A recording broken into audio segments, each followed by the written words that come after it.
I don't want them in our country. Their country's no good for a reason. Their country stinks.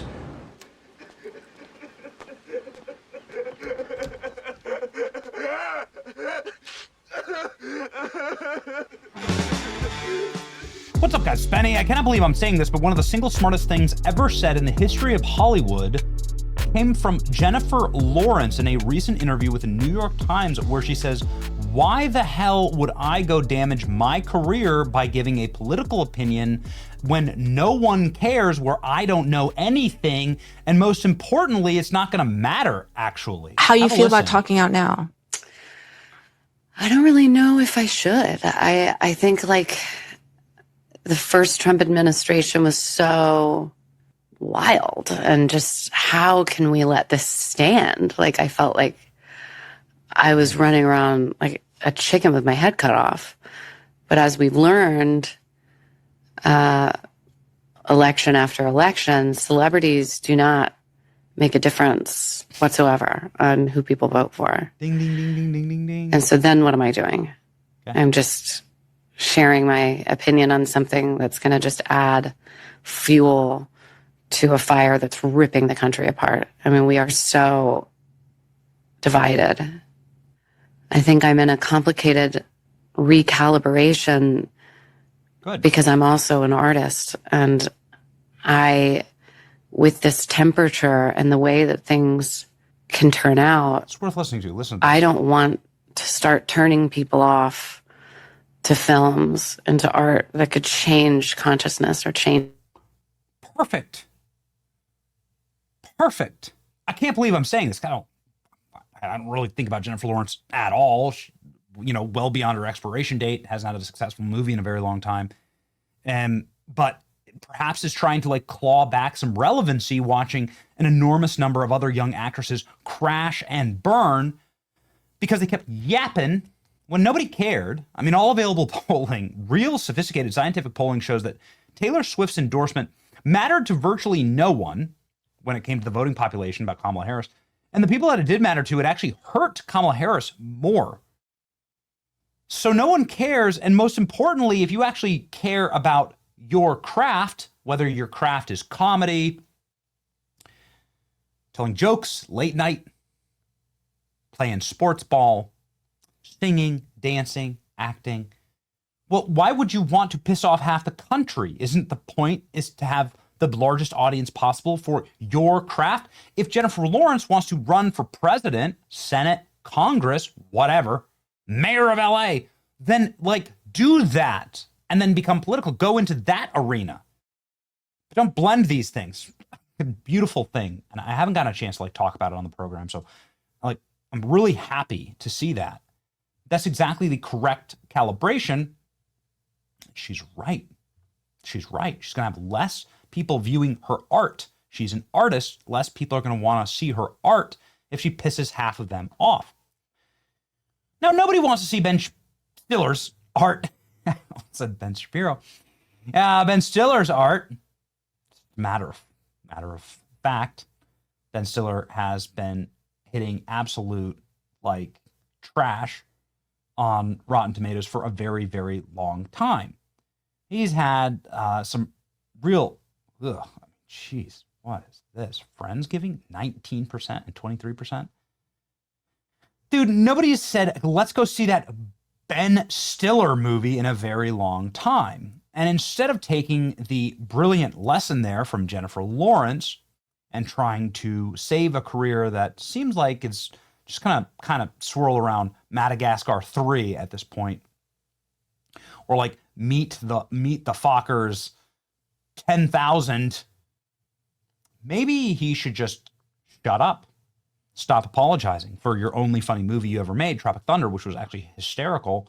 And definitely don't get involved in politics, no matter what your fragile career, if you can even call it that, can't tolerate another massive loss of fans.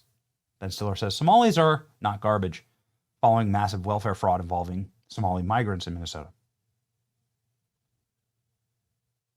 Great job, Zoolander. Hollywood actor Ben Stiller has declared Somalis are not garbage after they were excoriated by President Trump, who added they should go back to where they came from. Oh boy, Oh, man. Let's go ahead and read here. From Ben Stiller.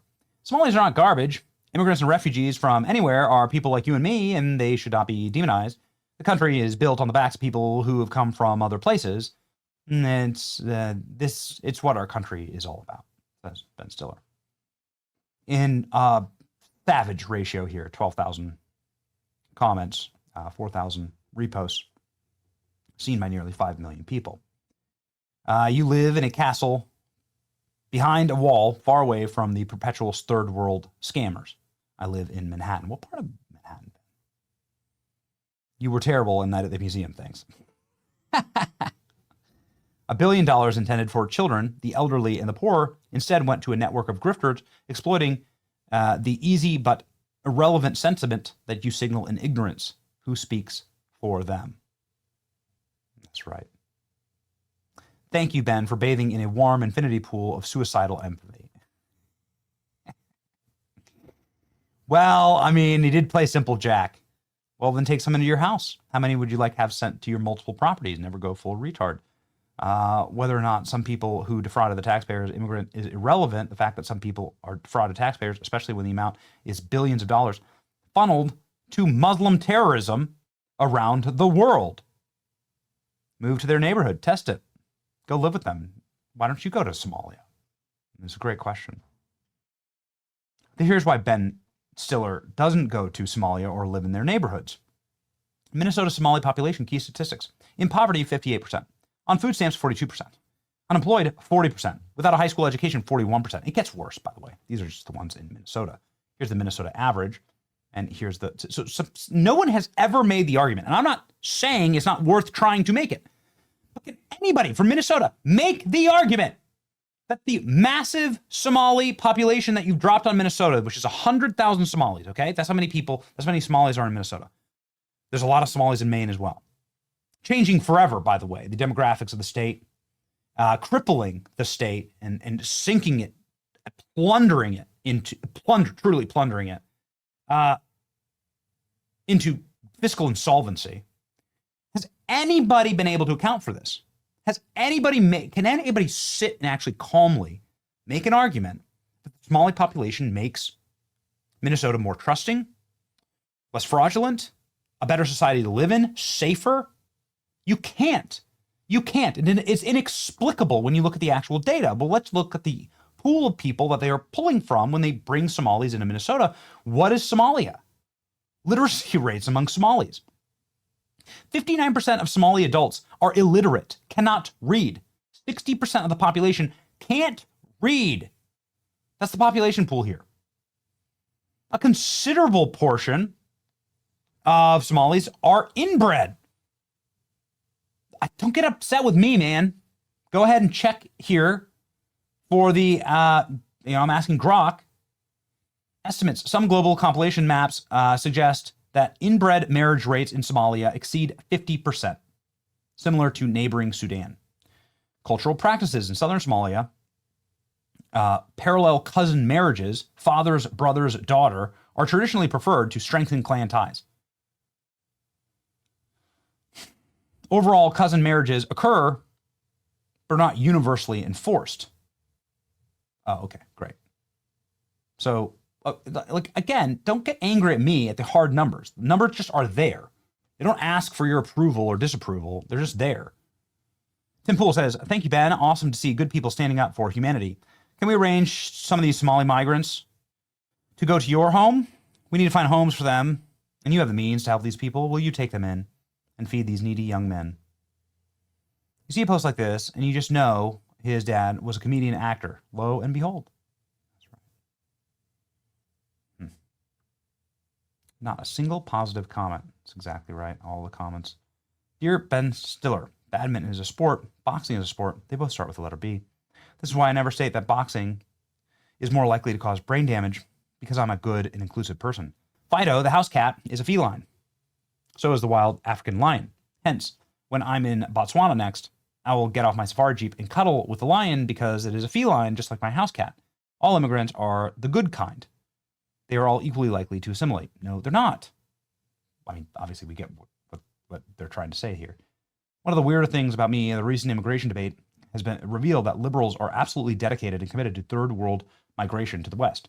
It's not something that they are okay with, should a majority of their neighbors agree, but something that they imagine is actually really important. They're defined by it. It's really weird. You could just not do third world immigration. The whole argument would be over. And then you could focus on efforts on whatever, like universal health care or whatever, you know? But what you see with the immigration debate is that they are not satisfied by this. They are committed to demographic change in a way I did not fully understand. Yes, because they hate themselves first and their country next. They hate how this country operates. They hate who lives in this country. They hate our value system. And they want to change it by changing us. Put them in your house then. Our country is not built on adopting third world refugees with robust welfare programs. Exactly right. Country was not. When your ancestors and mine came to this country, it was not a welfare state. In fact, it was probably far more brutal than the nations that our ancestors were leaving. But they saw promise and opportunity here, a hard life indeed, but an opportunistic life, and that's the American dream. No, Somalis are not my family or my ancestors. Keep them far away.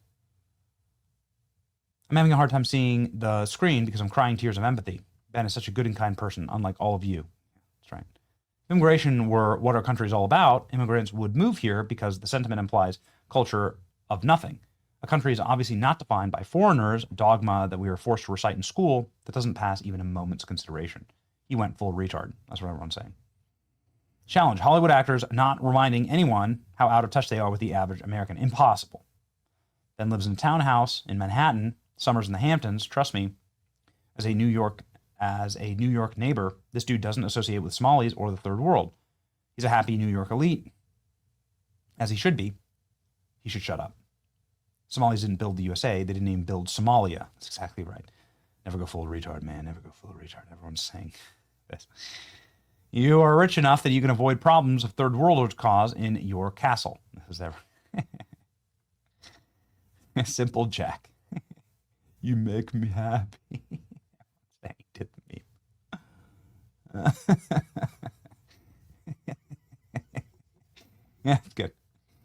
I love it when the mask flips. There are a lot of Latinos here in this That's a country great example. that do agree that the immigration problem is a problem and it does need to be addressed and it does need to be fixed. Interesting. But making those comments, those racist comments, do not help.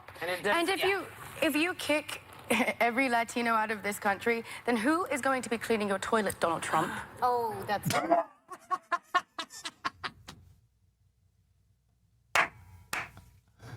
I love it when the masks completely slips. Oh man, more of this, ladies and gentlemen. It's indefensible. Their positions are indefensible. So it's fun to really like rake them over the coals on it. No, Somalis did not build America. No, third world refugee migration from places where they practice inbreeding and child slavery and child marriages. And have 60% illiteracy. No, that didn't build America. Stop saying that. Not true. We'll keep speaking the truth on this channel. It's your boy Benny.